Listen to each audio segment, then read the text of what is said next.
Ladies and gentlemen, dear friends, and good morning. The fact that the energy industry is going through turbulent times, as the overall theme of this conference suggests, is of course not new. But the extent to which the oil and gas sector had to adapt to an increasingly uncertain environment during the last decade has been really striking. Those who attended this conference in 2010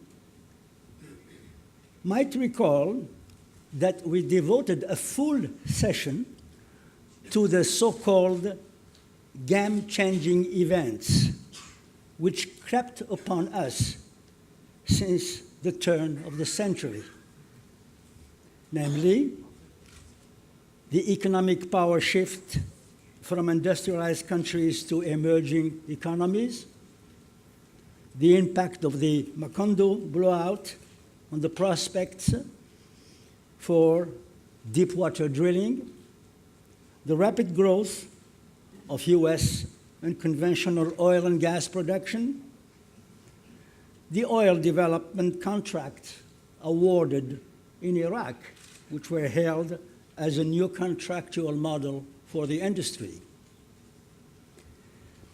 Since then, we had the impact of the Fukushima disaster, which has dramatically changed the outlook for future nuclear energy supplies, and the Arab Revolution for democratic reforms, which is still unfolding with no idea of how or when it will end. And to top it all, the volatility of weather patterns seems to be increasing. I'm sure you agree that the past decade was anything but boring. We lived in a world of perpetual crisis in which game-changing events have become the new normality. The theme of this conference, Energy Strategies for Turbulent Times, reminds me of the typical pilot announcement, as we all heard one time or another. Ladies and gentlemen, this is your captain speaking. I have turned on the seatbelt sign because we are passing through some turbulent airspace. I have asked the cabin crew to suspend the meal service until we emerge from this turbulence, which I expect will last about 10 to 15 minutes. We will eventually, of course, emerge from these turbulent times, but we may have to fly for a while at a lower speed, at a slower speed, and at a lower altitude. Perhaps the greatest economic uncertainty today concerns the price of oil, both in the short and long term.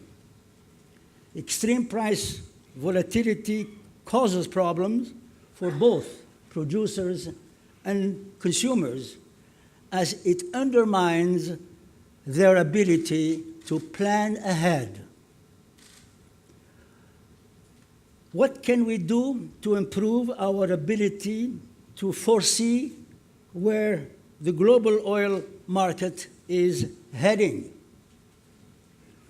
Will oil prices continue to be set by fear rather than by tangible market realities?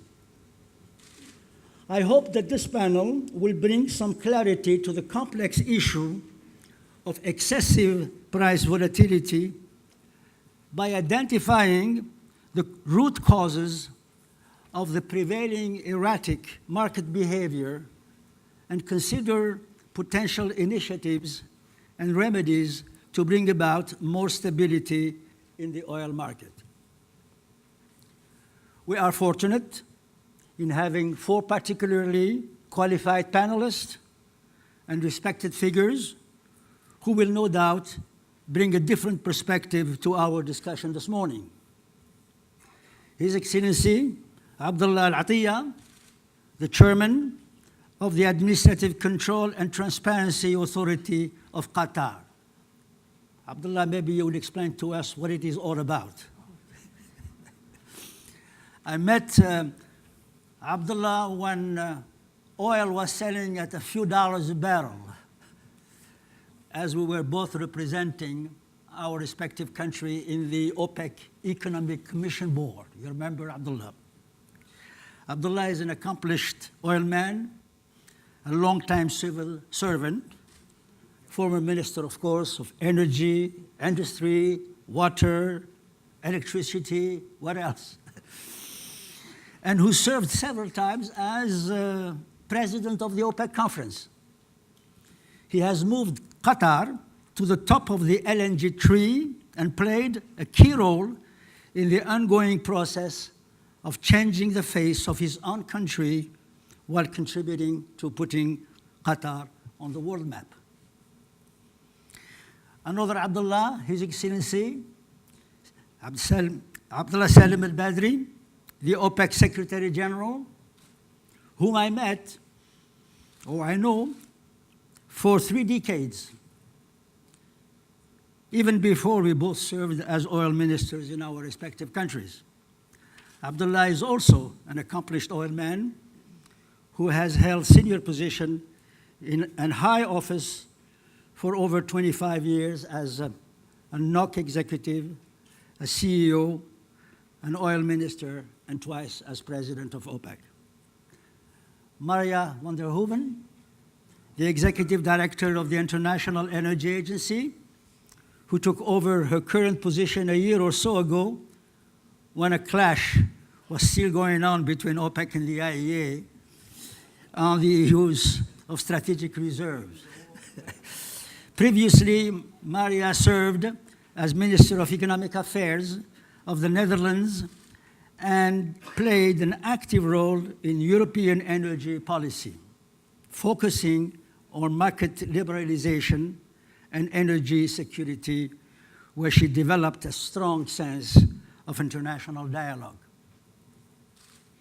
And last but not least, Aldo Flores-Quiroga, the Secretary General of the International Energy Forum, who joined the IEF last year, bringing to his new post a vast experience in energy policy formulation and exposures to international dialogue and cooperation.